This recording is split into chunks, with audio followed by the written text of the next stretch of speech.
The FBI's 10 Most Wanted Fugitives list has existed since 1950. In that time, over 535 names have been placed on it. Bank robbers, serial killers, terrorists. But scattered across those 7 decades, a handful of names stand out from the rest. Not because they pulled a trigger or planted a bomb, but because they built empires. They ran organizations that moved billions of dollars, corrupted entire governments, and left body counts so high that some of them stopped being criminals in the traditional sense and became something closer to small armies. 5 of them were mobsters, organized crime bosses who operated on a scale that most people only see in movies. One ran the Irish mob in Boston while secretly working as an FBI informant for 20 years. One built a financial empire across 27 countries and walked off the most wanted list a free man because he was untouchable inside Russia. One led the Sicilian mafia for 30 years as a fugitive and was only caught because cancer forced him into a clinic under a fake name. One co-founded the cartel that gave birth to every major drug trafficking organization in modern Mexico and was dragged into a Brooklyn courtroom 40 years after ordering the murder of a federal agent. And the last one ran a border gang that gunned down a pregnant American consulate worker and her husband in broad daylight in Ciudad Juarez. This is what happened to every one of them. Case 1. James Whitey Bulger, the mob boss hiding in plain sight. On the evening of June 22, 2011, an 81-year-old man was sitting inside a rent-controlled apartment in Santa Monica, California. The apartment cost $1,145 a month. The neighbors knew him as Charlie Gasco, a quiet, retired old man who gave the building manager a cowboy hat as a gift and once bought him a bike light because he was worried about him riding at night without one. His girlfriend Carol would tend to stray cats in the area and chat with neighbors about everyday things. They had lived there for 15 years. Nobody in that building had any idea that Charlie Gasco was actually James Joseph Whitey Bulger Jr., the boss of Boston's Irish mob, a man wanted for involvement in 19 murders and one of the most wanted fugitives in the entire United States. Bulger was born on September 3, 1929, in Dorchester, Massachusetts. His father, James Bulger Sr., had come from Harbor Grace, Newfoundland, and worked as a union laborer and longshoreman. His mother, Jean McCarthy, was a first-generation Irish immigrant. The family had 6 children. When Bulger's father lost his arm in an industrial accident, the family fell into poverty. In May of 1938, they moved into the Mary Ellen McCormick Housing Project in South Boston, a tough, working-class Irish-American neighborhood that locals called Southie. Bulger grew up in those projects. His younger brother William would go on to serve 18 years as president of the Massachusetts State Senate and later become president of the University of Massachusetts. Whitey went a different direction entirely. Police gave him the nickname Whitey because of his white blonde hair. He hated it. To the people close to him, he was Jimmy, or Boots.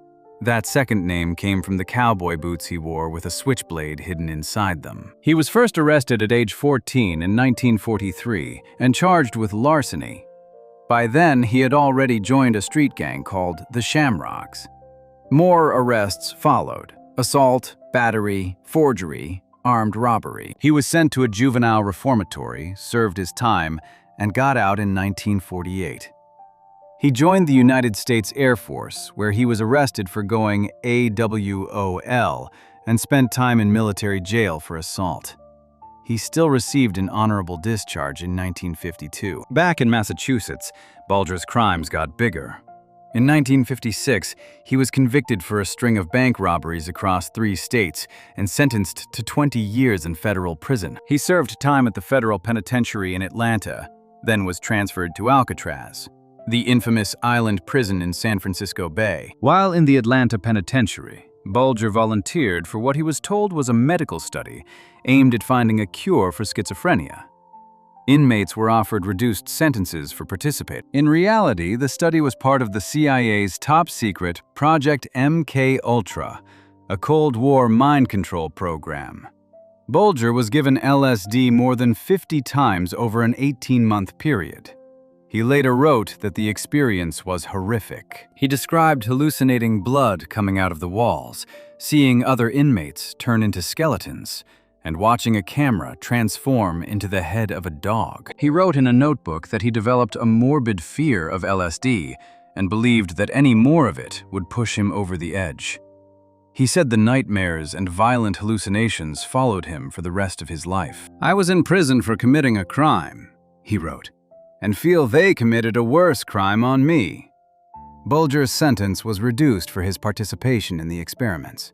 He was released in 1965 after serving 9 years. He went back to South Boston, worked as a janitor and a construction worker for a while, and then slid right back into organized crime, working as a bookmaker and loan shark under mob boss Donald Killeen. When a gang war broke out between the Killeen gang and the rival Mullen gang in the early 1970s, Bulger found his opening.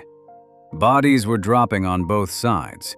By 1972, Bulger had positioned himself at the top. In 1979, the boss and deputy of the Winter Hill Gang, the dominant Irish crime organization in Boston, were arrested for fixing horse races. Bulger stepped in and took over leadership of the entire operation. From the late 1970s through the mid-1990s, Bulger controlled a massive chunk of Boston's underworld. Drug dealing, bookmaking, loan sharking, and extortion. His criminal network raked in tens of millions of dollars. But Bulger had something no other mob boss in Boston had. He had the FBI working for him. In 1975, Bulger became a top-echelon informant for the FBI. His handler was Special Agent John Connolly, a man who had grown up in the same South Boston housing project as Bulger, and had idolized him since childhood. The deal was supposed to be simple. Bulger would feed the FBI information on the Patriarca crime family, Boston's Italian-American mafia. In exchange, the FBI would leave Bulger alone. But the arrangement turned into something far darker than a standard informant deal. Connolly and his supervisor, John Morris, did not just protect Bulger from prosecution. They actively tipped him off about investigations, leaked the names of other informants, some of whom ended up dead, and accepted bribes from Bulger over the course of years. Morris later admitted that he had been thoroughly compromised. Bulger's associate, Stephen Flemmi, who was also an informant, later said in an interview, "Me and Whitey gave them garbage, and they gave us gold." The whole time this was happening, Bulger was committing murders. Federal prosecutors would eventually charge him with involvement in 19 killings. He ran his criminal empire with violence and fear, while the FBI, the very agency that was supposed to stop him, looked the other way because he was their prized informant against the Italian mob. It all started to fall apart in the early 1990s. The Drug Enforcement Administration, the Massachusetts State Police, and the Boston Police Department began investigating Bulger's operations. In 1994, a federal grand jury handed down sealed RICO indictments against Bulger. On December 23, 1994, John Connolly, his FBI handler, tipped him off. Bulger fled Boston that night. He would not be seen again for 16 years. Bulger had spent years preparing for this moment. He had created an entire fake identity under the name Thomas Baxter, complete with credit cards and membership in various organizations. He had stashed safe deposit boxes filled with cash, jewelry, and passports in cities across North America and Europe. In Florida, Oklahoma, Montreal, Dublin, London, Birmingham, and Venice. He and his girlfriend, Catherine Gregg, drove across the country, stopping in multiple states before eventually settling in that apartment in Santa Monica, California. They lived as Charlie and Carol Gasco. Bulger was formally placed on the FBI's 10 most wanted fugitives list in 1999. The reward for information leading to his capture was $2 million, the second highest bounty on the list, behind only Osama bin Laden. For years, investigators chased leads across 19 countries. Bulger was featured on America's Most Wanted 16 times. None of it worked. He never left the United States. He was 3 blocks from the beach in Santa Monica the entire time, living as a retired old man. The break came in June of 2011, when the FBI launched a new media campaign. Instead of focusing on Bulger, they targeted his girlfriend Greg, airing public service announcements aimed at women who might have seen her at a beauty parlor or doctor's office. A former neighbor who had moved to Iceland saw the report on television and recognized the couple. She remembered them from earlier encounters, including helping her care for a stray cat in the area. She called in the tip. The FBI had the building manager lure Bulger down to the garage by telling him the lock on his storage locker was broken. When Bulger arrived, agents surrounded him. He first insisted his name was Charlie Gasco. Then he gave in. "You know who I am," he said. "I'm Whitey Bulger." He later told people, "A cat got me captured." Inside the apartment, agents found more than 30 firearms, over $822,000 in cash, knives, and ammunition, much of it hidden inside the walls. Bulger went on trial in June of 2013 in Boston. On August 12th, a jury found him guilty on 31 of 32 counts, including involvement in 11 murders. On November 14th, 2013, he was sentenced to 2 consecutive life sentences plus 5 years. He was 84 years old. But the story of Whitey Bulger does not end with a prison sentence. On October 29th, 2018, the 89-year-old Bulger, now in a wheelchair, was transferred from a federal prison in Florida to United States Penitentiary Hazleton in Brewston Mills, West Virginia. He arrived at 8:30 p.m., 5 hours before he got there. An inmate named Sean McKinnon called his mother from inside the prison. "We're getting ready to get another higher-profile person here tonight," he told her on a recorded phone line. He told her the incoming prisoner was Whitey Bulger. His mother told him to stay away. McKinnon did not stay away. At approximately 6:07 a.m. the next morning, October 30th, 2018, McKinnon, along with inmates Fotios Freddy Gaius and Paul DiCalogero, gathered outside Bulger's cell. Gaius was a mafia hitman from Springfield, Massachusetts, serving a life sentence for the murder of a Genovese crime family boss. DiCalogero was a Massachusetts gangster serving 25 years for racketeering tied to the murder and dismemberment of a 19-year-old girl. Within 7 minutes, Bulger was dead. Gaius and DiCalogero bludgeoned him with a belt that had a padlock attached to the end of it. McKinnon stood as lookout. DiCalogero later told a fellow inmate that Bulger was a snitch. A Justice Department Inspector General investigation found that Bulger's death was the result of multiple layers of management failures and widespread incompetence at the Bureau of Prisons. Over 100 prison staffers knew Bulger was being transferred to Hazleton before he arrived. No one placed him in protective custody. He was put in general population at one of the most violent federal prisons in the country, with inmates who had direct ties to the same organized crime world that despised him for being an informant. All 3 men charged in the killing eventually reached plea deals. DiCalogero was sentenced in August of 2024. Gage faces sentencing on murder charges that carry up to life. McKinnon pleaded guilty to making false statements to federal agents and was sentenced to time served. John Connolly, the FBI agent who tipped Bulger off in 1994 and protected him for decades, was convicted of racketeering, obstruction of justice, and second-degree murder.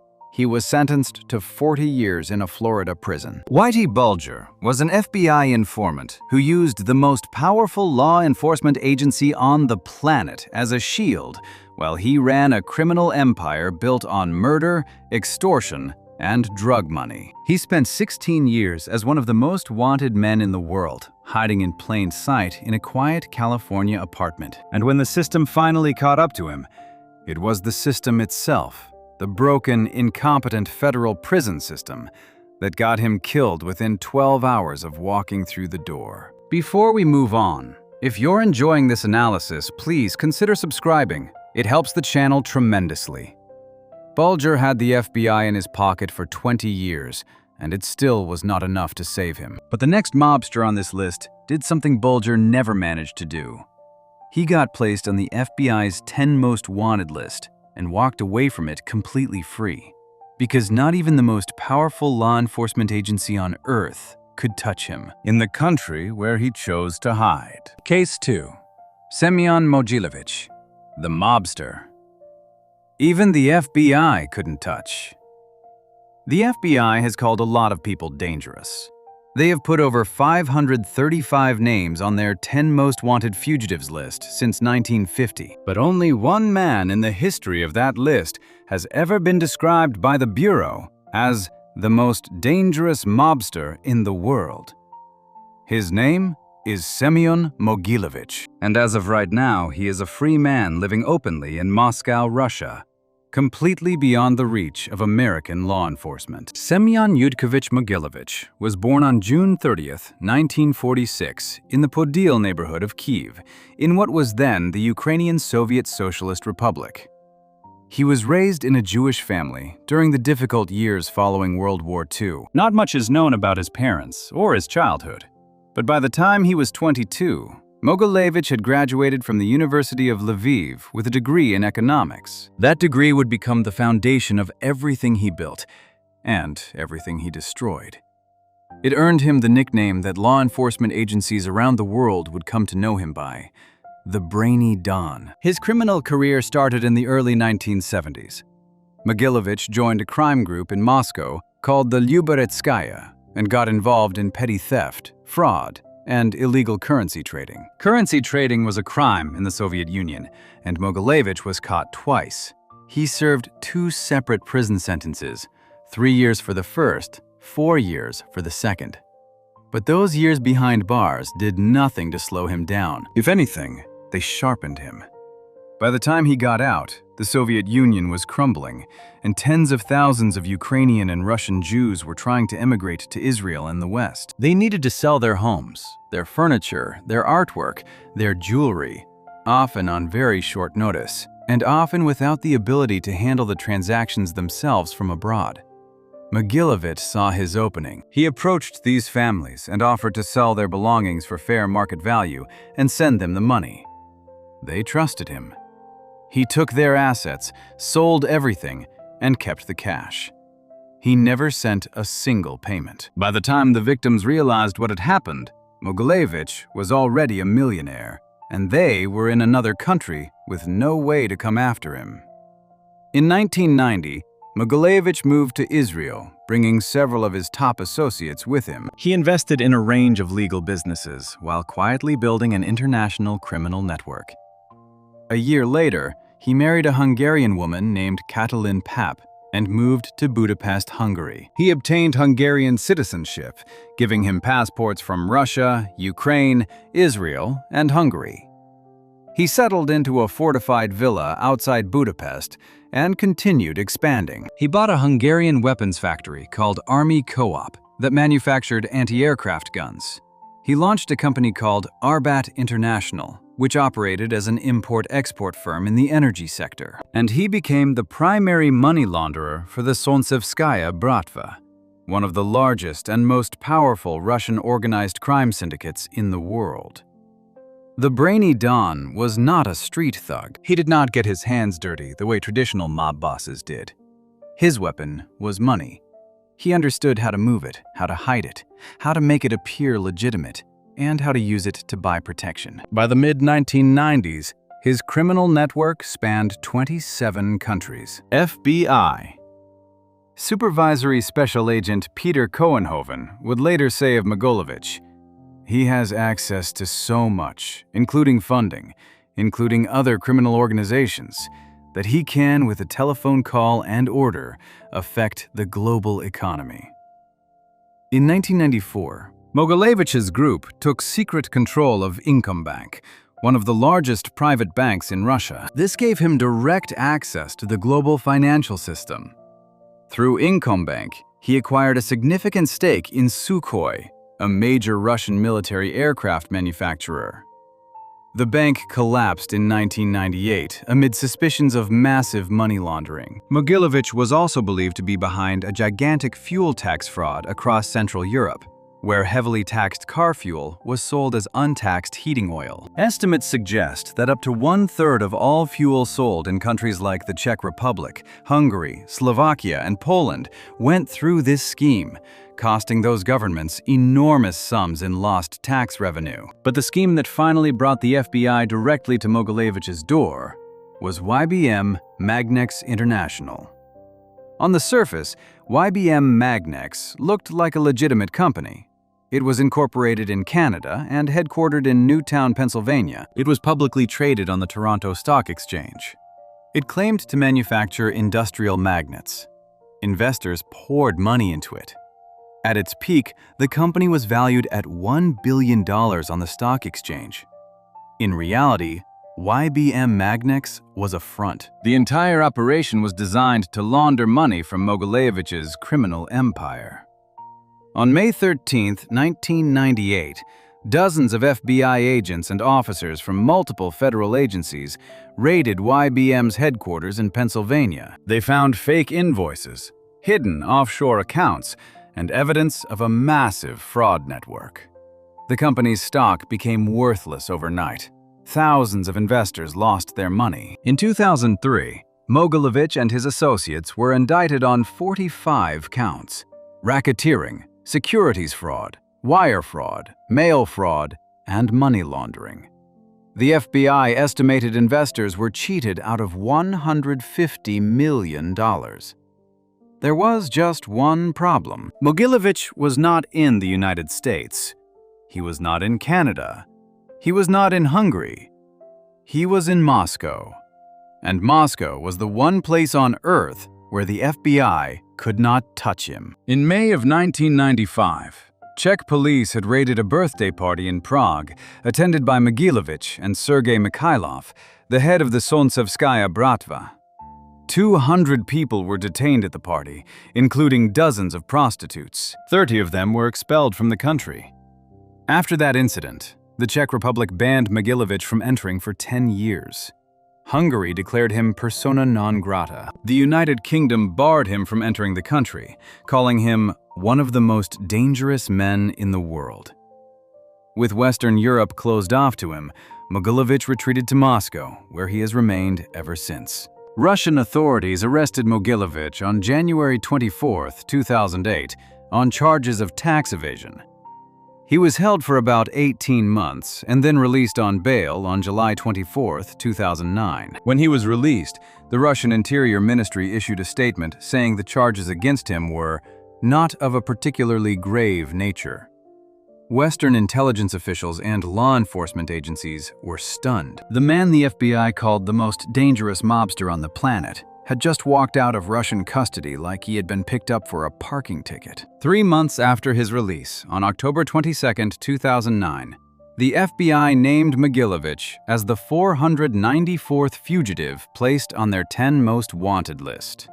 A $100,000 reward was offered for information leading to his arrest. His FBI wanted poster described him as approximately 5 feet 6 inches tall, weighing close to 300 pounds, with pockmarks on his face and a heavy smoking habit. The Bureau listed his alleged crimes as weapons trafficking, contract murders, extortion, drug trafficking, and prostitution on an international scale. At a press conference announcing his addition to the list, Agent Cohenhoven said, "Victims don't mean anything to him, and what makes him so dangerous is that he operates without borders." The FBI hoped that putting Mogilevich on the list and distributing his wanted poster around the world, including inside Russia, would eventually pressure him into traveling to a country that had an extradition treaty with the United States. He never did. Mogilevich stayed in Moscow, and Moscow does not extradite citizens to the United States. Former Clinton administration anti-organized crime official John Weiner said in a 2006 interview, "I can tell you that Semion Mogilevich is as serious an organized criminal as I have ever encountered, and I am confident that he is responsible for contract killings." Russian FSB defector Alexander Litvinenko, who was assassinated by poisoning in London in 2006, claimed before his death that Mogilevich had maintained a good relationship with Vladimir Putin since the early 1990s, when Putin was still deputy mayor of St. Petersburg. Litvinenko said Putin served as Mogilevich's Krisha, Russian underworld slang for protector.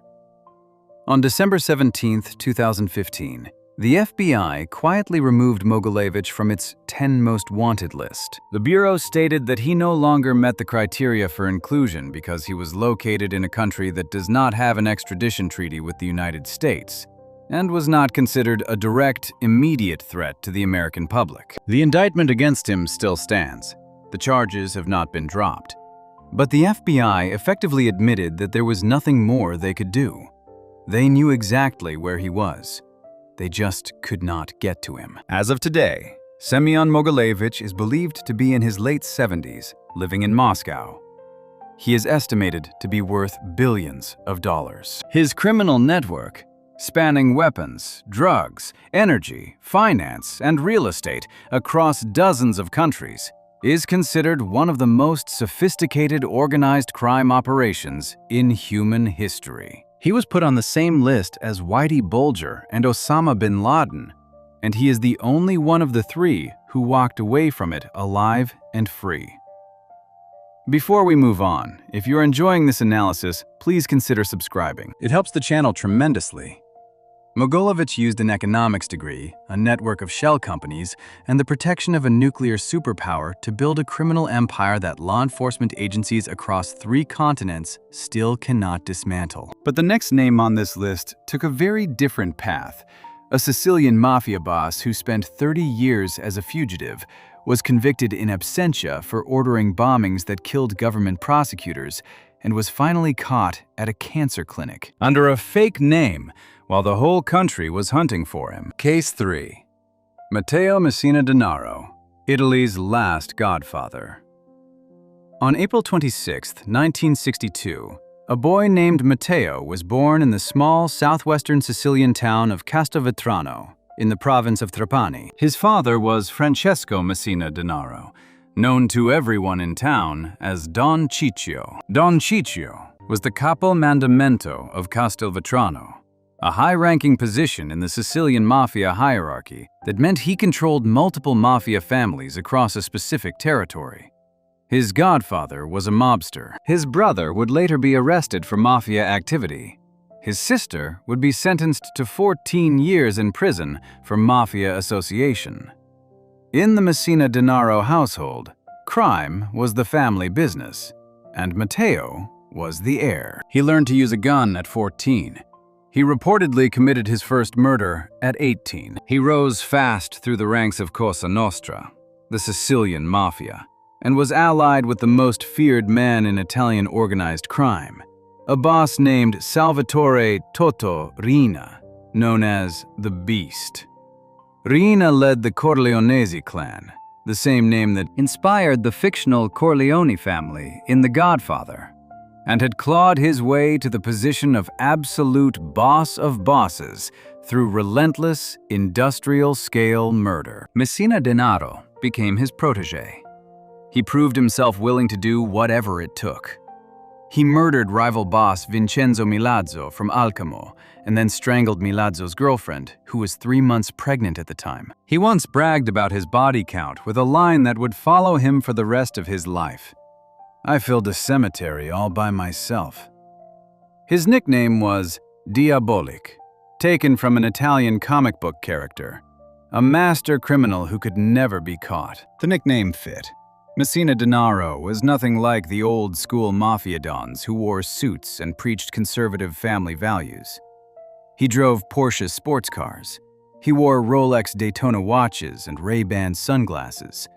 He dressed in Armani and Versace. He had a reputation as a womanizer who maintained multiple romantic relationships, including with his fiancée, Franca Alagna, with whom he had a daughter named Lorenza. An Austrian hotel worker he was involved with later bragged that the two of them had traveled to Greece on vacation together, while he was one of the most wanted men in all of Europe. He played video games obsessively. He was not hiding in a dark room somewhere praying the rosary. He was living his life, spending money, and running one of the most powerful criminal organizations on the planet from the shadows. But behind the playboy image was a man responsible for some of the most horrific acts of violence in modern Italian history. In 1992, the Sicilian Mafia went to war against the Italian government. On May 23rd, anti-mafia prosecutor Giovanni Falcone was driving on a highway near the Sicilian capital of Palermo when a massive bomb buried under the road was detonated by remote control. Falcone, his wife, and 3 of his bodyguards were killed. Less than 2 months later, on July 19th, another anti-mafia prosecutor, Paolo Borsellino, Falcone's close friend and colleague, was killed by a car bomb outside his mother's apartment in Palermo. 5 of his police escorts died with him. These 2 assassinations, known as the Capaci bombing and the Via d'Amelio bombing, shook Italy to its core. In October 2020, Messina Dinaro was sentenced in absentia to life imprisonment for being one of the instigators of both attacks. The violence did not stop there. In 1993, Cosa Nostra launched a series of bombings on the Italian mainland, targeting the Uffizi galleries in Florence, 2 major churches in Rome, and an art gallery in Milan. 10 people were killed, and 93 were injured in the Florence and Milan attacks. According to mafia turncoats, these bombings were designed to pressure the Italian government into relaxing the harsh prison conditions imposed on convicted mafia members. Messina Dinaro was convicted for ordering these attacks as well. Then there was Giuseppe Di Matteo. In November of 1993, Messina Dinaro helped organize the kidnapping of the 12-year-old son of Santino Di Matteo, a mafia turncoat who was cooperating with the government. The purpose of the kidnapping was to force the father to stop talking. The boy was held captive for over 2 years. During that time, the elder Di Matteo did not stop cooperating. On January 11, 1996, Giuseppe Di Matteo was strangled to death. His body was then dissolved in a vat of acid so that his family would never be able to bury him. The boy was 15 years old. In 2012, Messina Dinaro was one of 5 people sentenced to life imprisonment for Giuseppe's murder. By the time his name became known to the broader public, Messina Dinaro had already vanished. He went into hiding in the summer of 1993 as the Italian state launched an aggressive crackdown on Cosa Nostra in the aftermath of the Falcone and Borsellino assassinations. He became a fugitive on the most wanted list of the Italian Ministry of the Interior. Europol listed him as one of the most wanted men in Europe. In 2010, Forbes named him one of the 10 most wanted and most powerful criminals in the world. For the next 30 years, he was a ghost. Italian authorities spent 3 decades hunting him. Over the years, they made hundreds of arrests in his network. They seized billions of euros in assets connected to his associates. In 2008, they seized 700 million euros from a Sicilian supermarket chain owner named Giuseppe Grigoli, whose fortune was traceable to Messina Dinaro. In 2018, they seized 1.5 billion euros from Italian businessman Carmelo Patti on the same basis. In December of 2017, more than 200 police officers raided properties in and around Castelvetrano searching for him. In May of 2011, police surrounded a farmhouse 10 minutes from his hometown after receiving a tip from Italian intelligence. Hundreds of officers were involved. Messina Dinaro was not there. His DNA was found at the site later, confirming he had been there recently. He had slipped away. In September of 2021, a British Formula One fan was eating dinner with his son at a restaurant in The Hague, Netherlands, when Dutch police, armed and wearing tactical gear, stormed in and arrested him at the request of Italian anti-mafia. Authorities who believed he was Messina Dinaro. He was not. It was a case of mistaken identity. The real Messina Dinaro was still in Sicily. Investigators believe he rarely left the island during his 3 decades as a fugitive. He survived by relying on a vast network of mafia contacts and the Sicilian code of omerta, the code of silence. He moved between safe houses. Police eventually determined that he spent much of 2022 hiding in Campobello di Mazara, a town of about 11,000 people, just a short drive from his mother's house in western Sicily. At the time of his arrest, his assets were estimated at a minimum of 4 billion euros. What finally brought Messina Dinaro down was not a raid, it was not a shootout.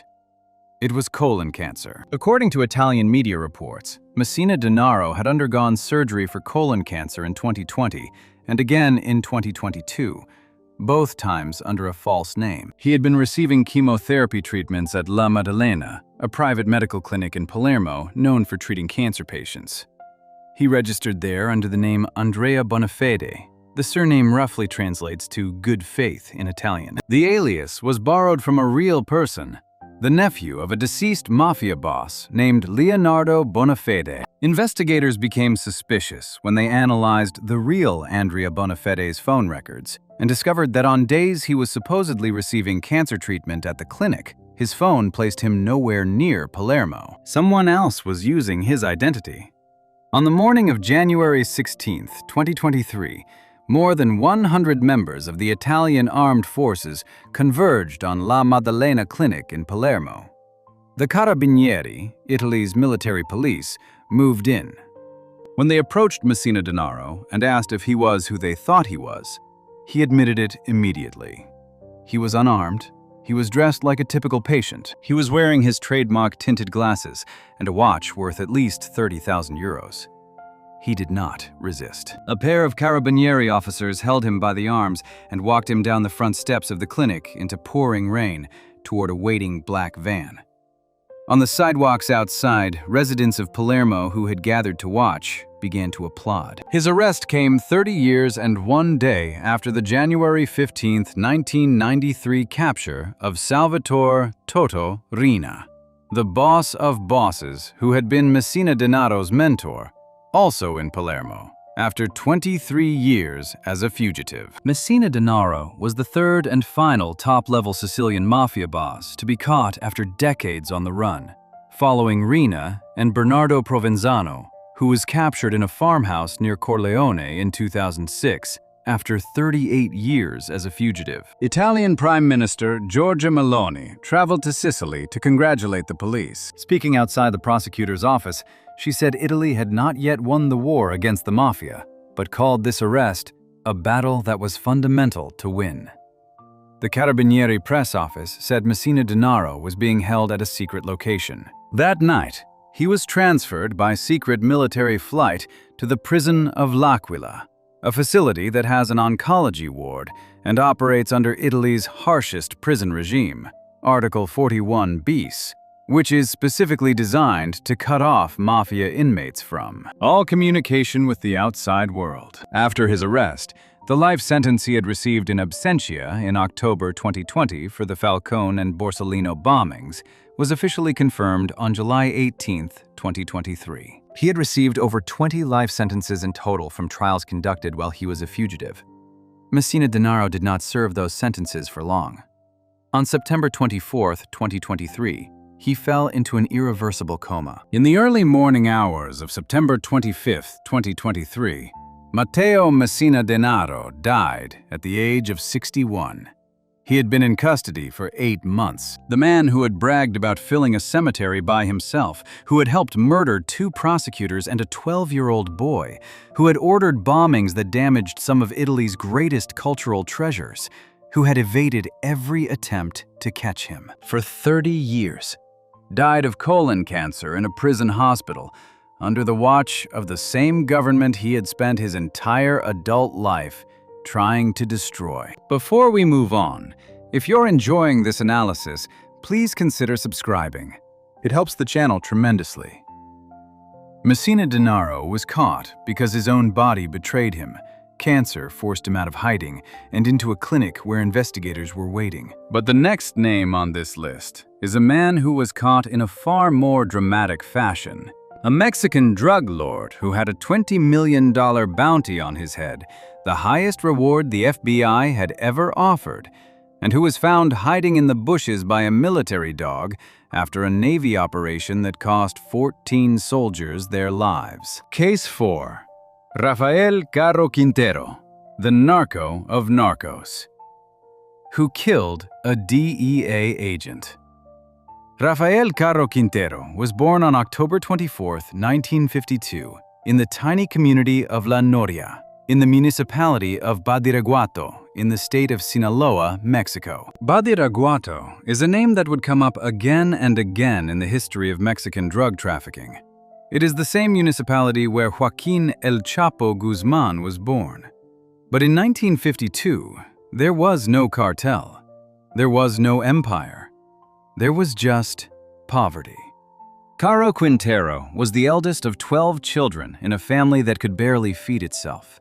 His father died when he was 14 years old, and overnight, he became the man of the house. He had no education to speak of. He had no money. What he had was a family full of hungry mouths and no one else to take care of them. At 16, he left La Noria and settled in Caborca, in the neighboring state of Sonora, where he worked in livestock grazing. 2 years later, he moved back to Sinaloa and worked as a truck driver. He also worked on a bean and corn plantation. He was doing back-breaking labor for almost nothing. But he was from Sinaloa. He grew up around farms. He knew the land. He knew how to grow things. And at some point during his teenage years, he started growing something far more profitable than corn: marijuana. He began small, cultivating on a ranch owned by his older brother, Jorge Luis. Within 5 years, he had made enough money to buy several more ranches in the surrounding area. He was no longer a farmhand. He was a businessman. And the product he was selling had a market that stretched all the way to the United States. During the 1970s, Caro Quintero worked under 2 established drug traffickers: Pedro Aviles Perez, one of the original pioneers of drug trafficking in Sinaloa, and Ernesto Fonseca Carrillo, known as Don Neto. He learned the business from the ground up. But in the mid to late 1970s, the Mexican government launched a massive anti-drug campaign called Operation Condor, which sent the army into Sinaloa to burn marijuana fields, arrest traffickers, and destroy the drug trade at its source. The operation scattered the traffickers. Many of them fled Sinaloa and regrouped in the city of Guadalajara, in the state of Jalisco, where they were farther from the military crackdown and closer to the major transportation routes running north to the American border. It was in Guadalajara, around 1980, that Caro Quintero, along with Miguel Angel Felix Gallardo, a former federal police officer, and Ernesto Fonseca Carrillo, co-founded what became known as the Guadalajara Cartel. This was the first truly organized drug trafficking operation in Mexican history.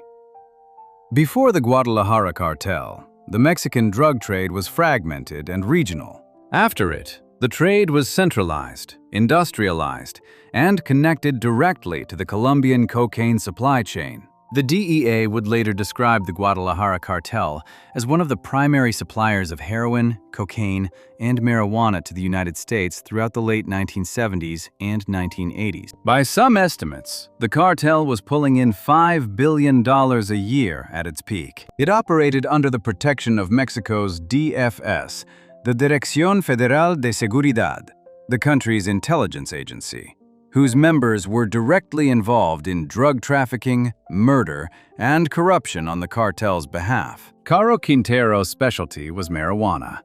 He didn't just grow it, he industrialized it. He developed massive plantations across northern Mexico, and the crown jewel of his operation was a place called Rancho Buffalo, located in the desert of Chihuahua State.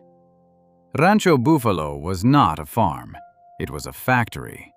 The plantation stretched across approximately 2,500 acres, that is, roughly 1,000 football fields of marijuana.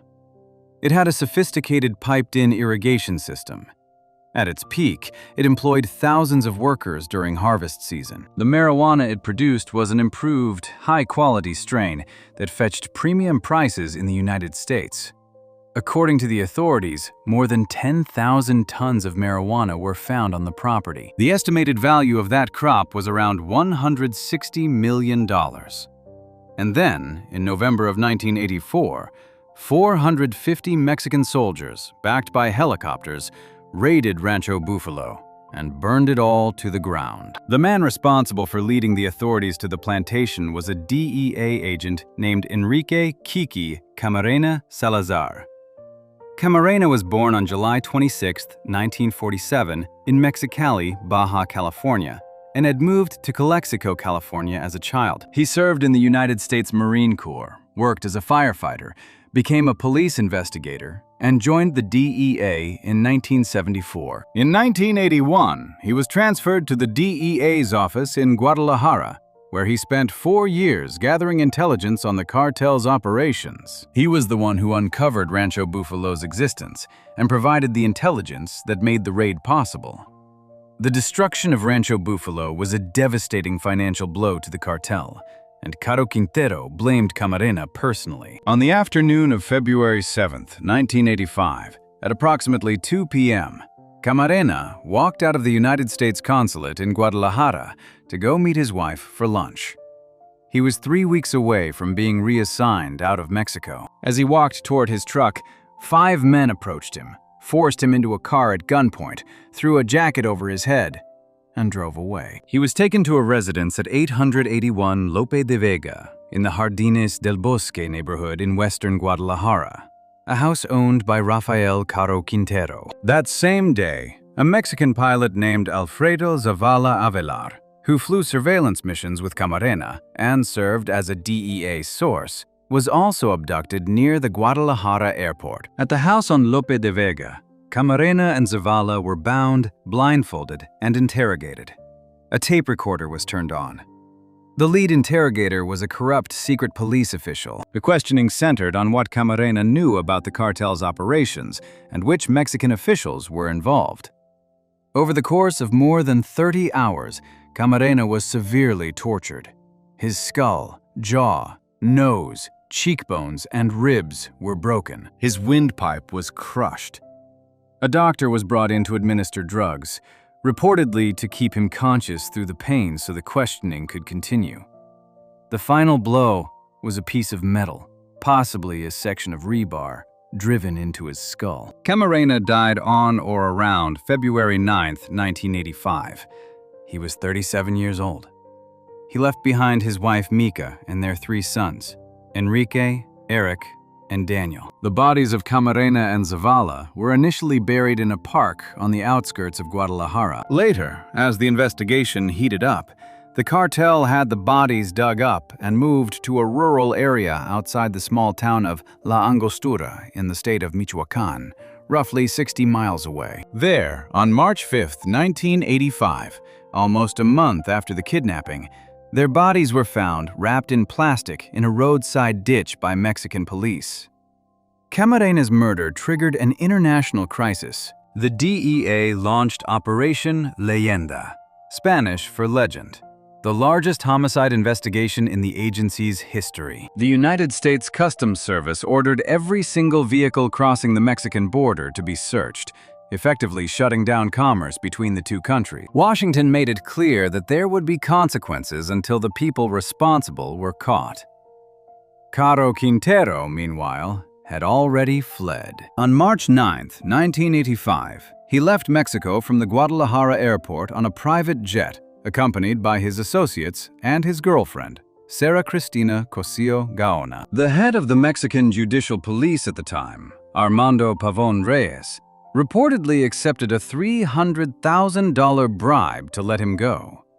Pavón Reyes was later fired and charged with bribery and complicity in Camarena's murder. This was not Caro Quintero's only act of violence against Americans. On January 30, 1985, just 8 days before Camarena's kidnapping, an American writer named John Clay Walker and a dentistry student named Albert Radelet were dining at a Guadalajara restaurant when they accidentally walked into one of Caro Quintero's private parties. Caro Quintero allegedly mistook them for undercover American agents and ordered his men to seize them.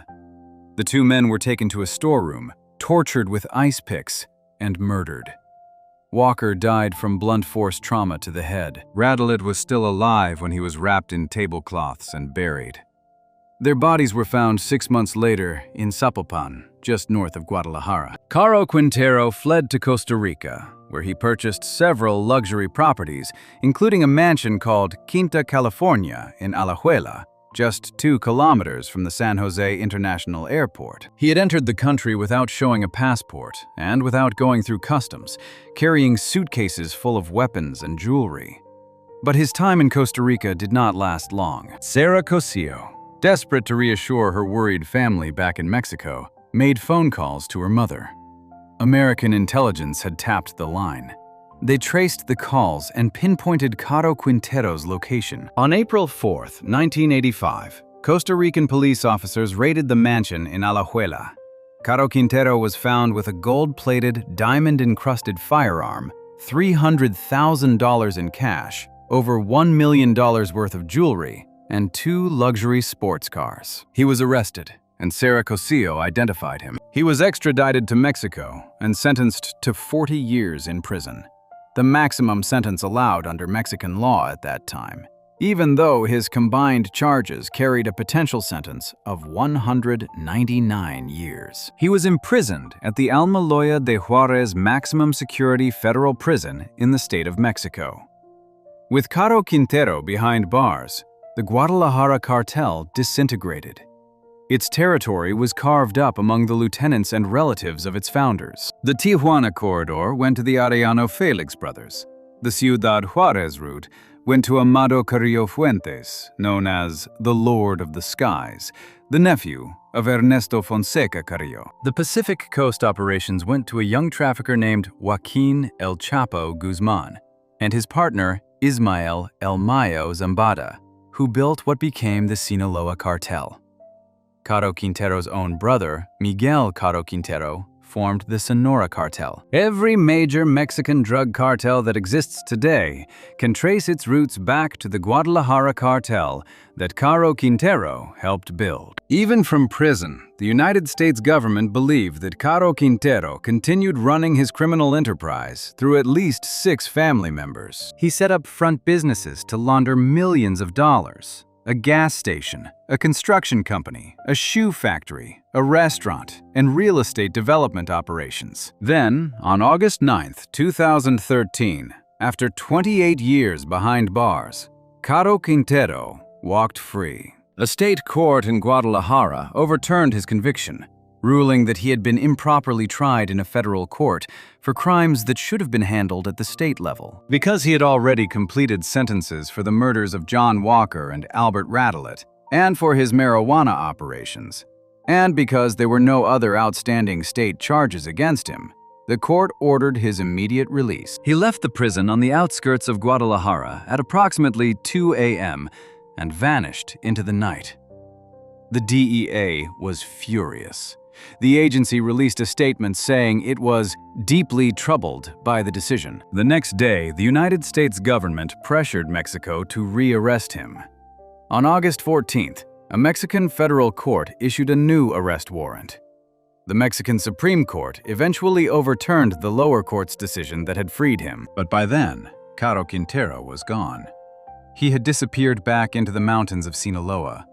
According to the FBI, after his release, Caro Quintero returned to drug trafficking as a senior figure connected to the Sinaloa cartel. Mexican authorities accused him of trafficking methamphetamine, heroin, cocaine, and marijuana, and of unleashing bloody turf battles in the northern border state of Sonora.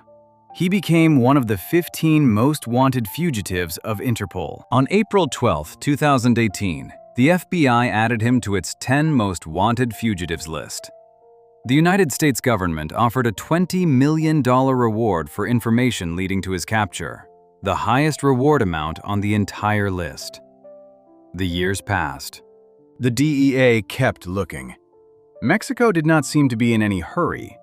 Then, in July of 2022, Mexican President Andrés Manuel López Obrador visited United States President Joe Biden at the White House. 3 days later, on Friday, July 15, 2022, the Mexican Navy launched an operation in the mountains of Sinaloa. Black Hawk helicopters carrying Marines flew into the settlement of San Simon in the Xua municipality near Sinaloa's border with Chihuahua. The terrain was rugged mountain country. According to a press release from the Mexican Naval Secretariat, Marines conducted a search of the area. A Navy search and rescue dog named Max picked up a scent and led his handlers to a patch of scrubland. There, hiding in the bushes, was Raphael Caro Quintero. He was 69 years old. The most wanted drug lord in the Western Hemisphere was found crouching in the dirt. The capture came at a terrible cost. A Mexican Navy Black Hawk helicopter that had been providing security for the operation crashed near the coastal city of Los Mochis, Sinaloa. 14 of the 15 personnel aboard were killed. One survived with serious injuries. The crash was later investigated by the Mexican Attorney General's office, which determined, after analyzing the helicopter's black box, that the aircraft had run out of fuel. There was no external attack. It was an accident, but 14 Marines died supporting the mission that brought Caro Quintero in. He was transferred to the maximum security Altiplano prison about 50 miles west of Mexico City. The United States immediately requested his extradition. Attorney General Merrick Garland issued a statement. "There is no hiding place for anyone who kidnaps, tortures, and murders American law enforcement." He said the United States would seek to try Caro Quintero in the very justice system Special Agent Camarena died defending. But the extradition stalled. For 2.5 years, Caro Quintero sat in a Mexican prison while the paperwork went nowhere. President López Obrador had severely curtailed Mexico's cooperation with American law enforcement, and the extradition request remained stuck at Mexico's foreign ministry. In January of 2025, a nonprofit group representing the Camarena family asked the incoming Trump administration to renew the extradition request. President Trump directed the Department of Justice and the Department of State to make it happen. On the evening of February 27, 2025, Caro Quintero was removed from his Mexican prison cell. He was not formally extradited through the traditional legal process. Instead, Mexico expelled him under a provision of its national security law that permits the government to remove an individual without going through the extradition courts. He was placed on a military plane and flown to the United States, arriving at an airport in New York late that Thursday evening. He was one of 29 alleged criminals transferred from Mexico to the United States that day. Analysts described it as likely the largest single extradition in the history of U.S.-Mexico relations. The next afternoon, February 28, 2025, Raphael Caro Quintero was brought into a federal courtroom in Brooklyn, New York. He was 72 years old. He wore an orange prison jumpsuit. As he entered the courtroom, according to a law enforcement official, the handcuffs he was wearing had once belonged to DEA Special Agent Enrique Kiki Camarena, the man he was accused of ordering tortured and killed 40 years earlier. More than 100 DEA agents and federal officials filled the large ceremonial courtroom to witness the moment. The charges against him included leading a continuing criminal enterprise involving murder conspiracy, 2 counts of international narcotics distribution conspiracy, and unlawful use of firearms in connection with drug trafficking. His defense attorney, Michael Vitaliano, entered a plea of not guilty on his behalf and told the court that his client had a heart condition and required medication. Brooklyn-based U.S. Attorney John Durham said outside the courthouse that Caro Quintero and his partners had pioneered drug trafficking routes connecting Colombia, Mexico, and the United States. DEA. Acting Administrator Derek Maltz called the moment extremely personal for the men and women of DEA and said it sent a message to every cartel leader. You will be held accountable. Caro Quintero is currently being held at the Metropolitan Detention Center in Brooklyn, the same federal jail that has housed high-profile inmates like Sean Diddy Combs and Ghislaine Maxwell. According to the Department of Justice, he faces life in prison or potentially the death penalty if convicted. 40 years after Kiki Camarena walked out of the American consulate in Guadalajara and was grabbed off the street, the man accused of ordering his death is sitting in a cell in Brooklyn, waiting for trial. Before we move on, if you're enjoying this analysis, please consider subscribing. It helps the channel tremendously. But the last name on this list is different from all the others. He was not the head of an international cartel or a billionaire fugitive. He was the leader of a street gang that operated on the US-Mexico border. A man who allegedly ordered the murders of a pregnant American consulate employee and her husband in broad daylight, then altered his own face with plastic surgery and modified his own fingerprints to avoid being caught. Case 5. Eduardo Ravelo, the gang captain who ordered the consulate murders. Every other mobster on this list ran an organization that stretched across continents. Whitey Bulger controlled Boston's underworld. Semion Mogilevich operated a criminal empire spanning 27 countries. Matteo Messina Dinaro led the Sicilian mafia. Raphael Caro Quintero co-founded the cartel that gave birth to every major drug trafficking organization in Mexico. Eduardo Ravelo was different. He ran a gang, not a cartel, not a crime family, not a global syndicate. A gang. But that gang was responsible for so much bloodshed along the US-Mexico border that the FBI put its leader on the same list as men who had been hunted for decades across multiple continents. The gang was called Barrio Azteca. It did not start in the streets. It started in prison. In the early to mid-1980s, Mexican-American inmates from El Paso, Texas, who were locked up in the Texas state prison system, banded together for protection. The Texas prisons at that time were brutal. Established gangs like the Texas Syndicate and the Texas Mexican Mafia preyed on unaffiliated inmates. If you were from El Paso and you were alone, you were a target. So inmates from the same neighborhood, the Segundo Barrio, one of the poorest areas in El Paso, formed their own group. It was founded at the Cofield Unit, a prison located near Tennessee Colony, Texas, by a prisoner from El Paso named Jose Raulio Rivera. The gang took the name Barrio Azteca. They organized themselves along military lines. At the top were generals. Below them were captains who controlled specific territories. Below captains were lieutenants, then sergeants, then foot soldiers, called indios, who handled the street-level drug sales and the violence. What started as a prison protection group quickly grew into something much bigger.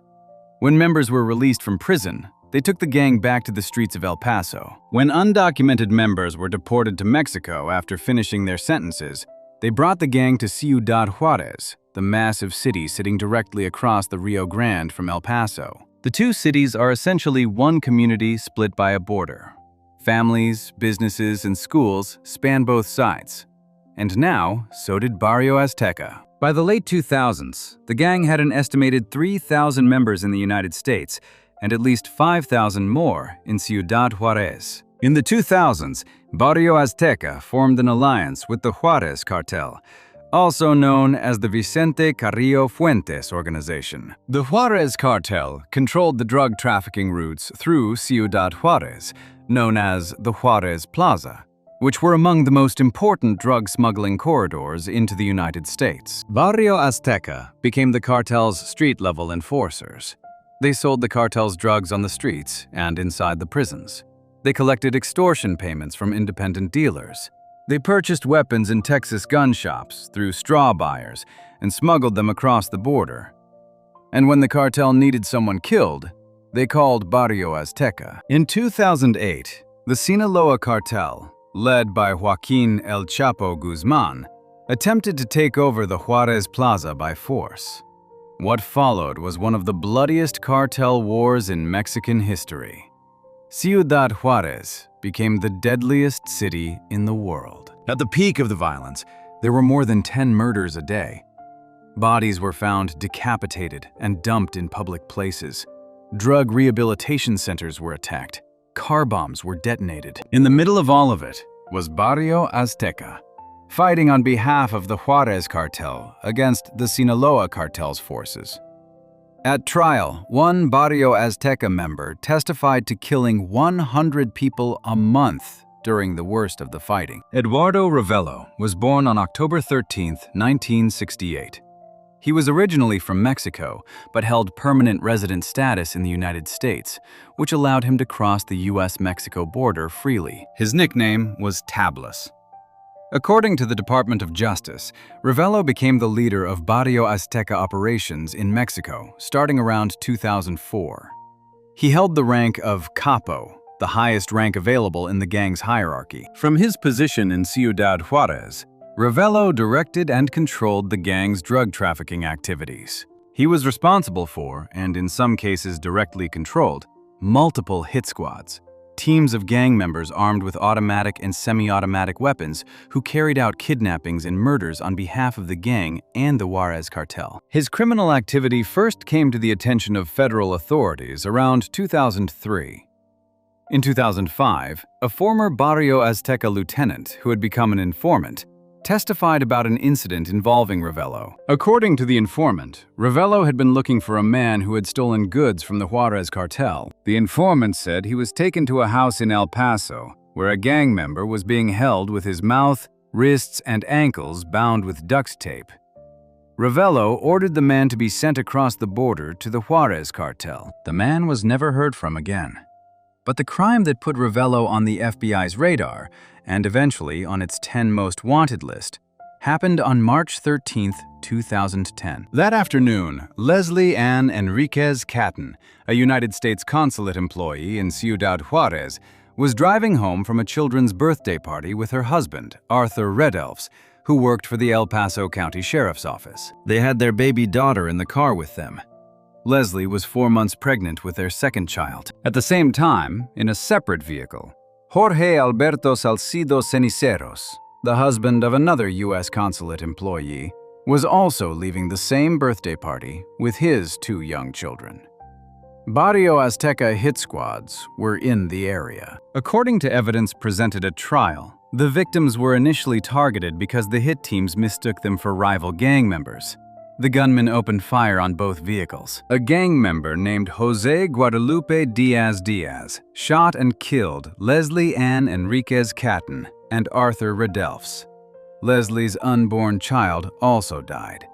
Their baby daughter, who was in the back seat, survived. In the second vehicle, a gunman named Martin Perez Marufo shot and killed Jorge Alberto Salcido Ceniceros.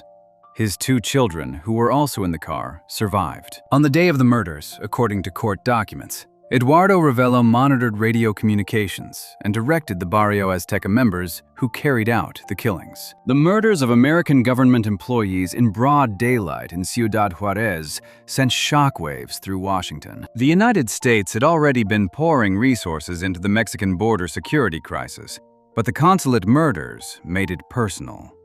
These were not cartel members killing each other. These were American citizens, a pregnant woman and her husband, a father driving with his children, gunned down by gang hitmen while coming home from a birthday party. By the time of the consulate murders, Ravelo was already a wanted man. He had been indicted on criminal charges in the United States in 2008 for racketeering and drug-related offenses. On October 20, 2009, the FBI had placed him on its 10 most wanted fugitives list as the 493rd person to ever receive that designation.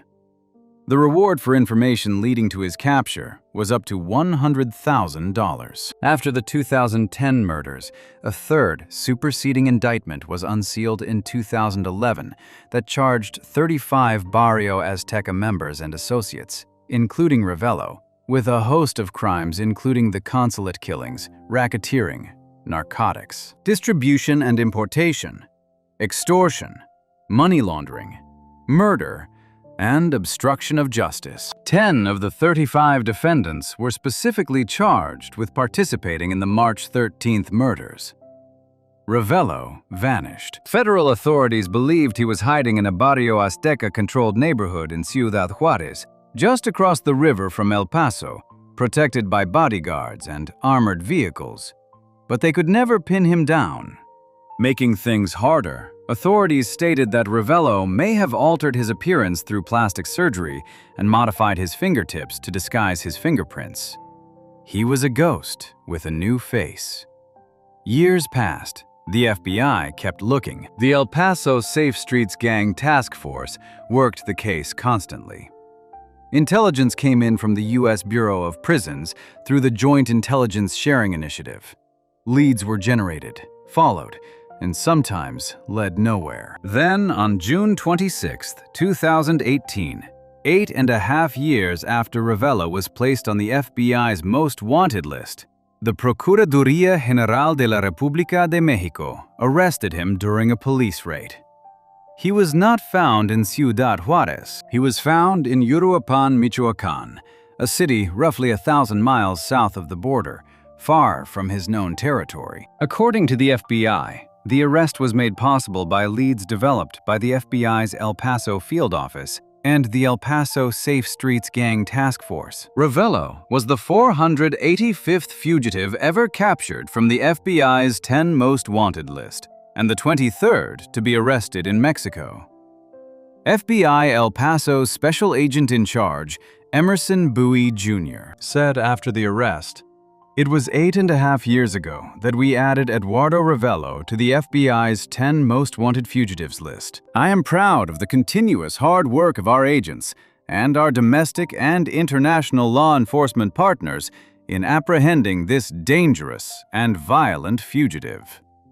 But getting Ravelo into an American courtroom took almost 7 more years. The extradition process dragged on through the administrations of multiple Mexican and American presidents. It was not until February 20th, 2025, that Ravelo was finally extradited to the United States, along with another Barrio Azteca member named Enrique Guajardo Lopez, who was also charged in the consulate murders. Both men made their initial court appearances in the Western District of Texas.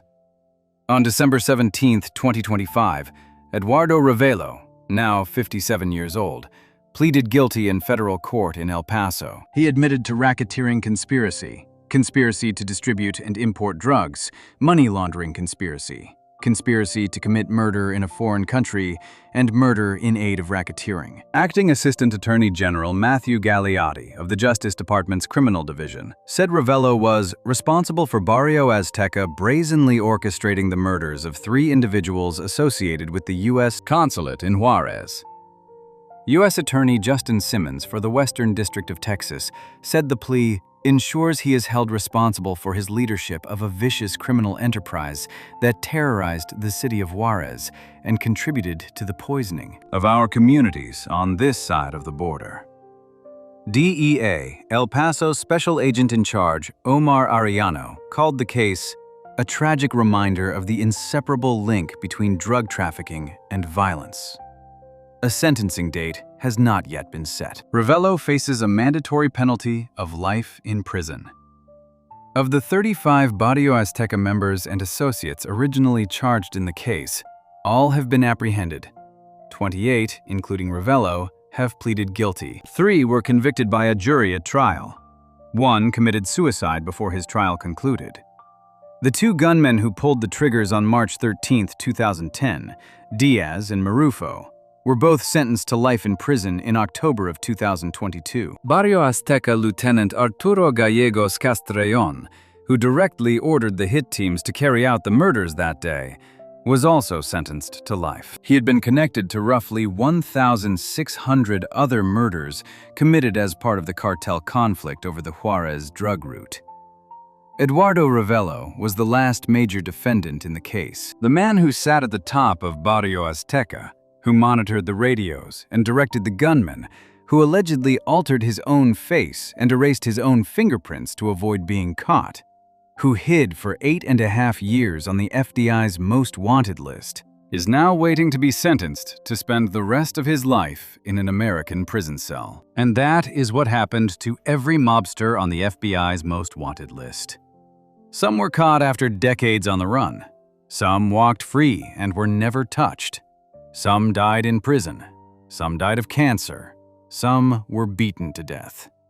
But every single one of them, From the Irish mob boss in Boston, to the Russian oligarch in Moscow, to the Sicilian godfather in Palermo, to the Mexican drug lord in Sinaloa, to the gang captain in Juarez, left a trail of bodies, broken families, and ruined lives behind them. And in the end, none of them escaped the weight of what they had done. If you enjoyed this breakdown, make sure to subscribe. Thanks for watching, and I'll see you in the next one.